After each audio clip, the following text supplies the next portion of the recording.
Hello friends, আমি জয়শ্রী। প্রতিদিনের মতো আজও শুরু হলো কলেজে আরেকটা দিন। চলো একসাথে দিনটা কাটিয়ে ফেলা যাক। সকালে ঘুম থেকে উঠে ফ্রেশ হয়ে স্নান করে তাড়াতাড়ি রেডি হয়ে পড়লাম কলেজের জন্যে। আজকে একটু স্কিন কেয়ার আর হালকা মেকআপ করার প্ল্যান ছিল। চুলটা এইভাবেই বেঁধে নিলাম কারণ খুবই গরম পড়েছে। একটু লিপস্টিক লাগিয়ে নিলাম আর একটু মিস্ট ইউজ করে সব গুছিয়ে বেরিয়ে পড়লাম কলেজের উদ্দেশ্যে। তো এটা আমার সাইকেল। এখানে আমি ওয়েট করছিলাম গাড়ি আসার জন্যে। অনেকক্ষণ পরে গাড়ি এলো আর আমি গাড়িতে উঠে পড়লাম। এত গরম, তার উপরে গাড়িতে ছিল খুব ভিড়। তারপর আমি পৌঁছে গেলাম। এখানে অপেক্ষা করছিলাম আমার একটা বান্ধবীর জন্যে।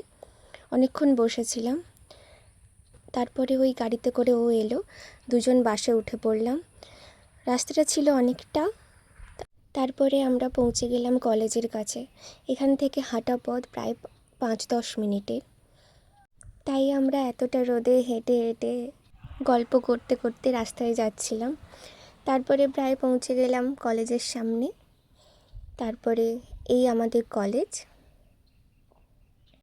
আমাদের কলেজটা ঠিক এমন দেখতে। তারপরে আমরা বেরিয়ে চলে এলাম মোমো খেতে। তারপরে আমরা চলে গেছিলাম একটা জায়গায়, সেটার আর একটা ভিডিও আসবে। আজকের জন্য এতটুকুই। ভালো লাগলে লাইক, কমেন্ট, শেয়ার করতে ভুলো না যেন। টাটা।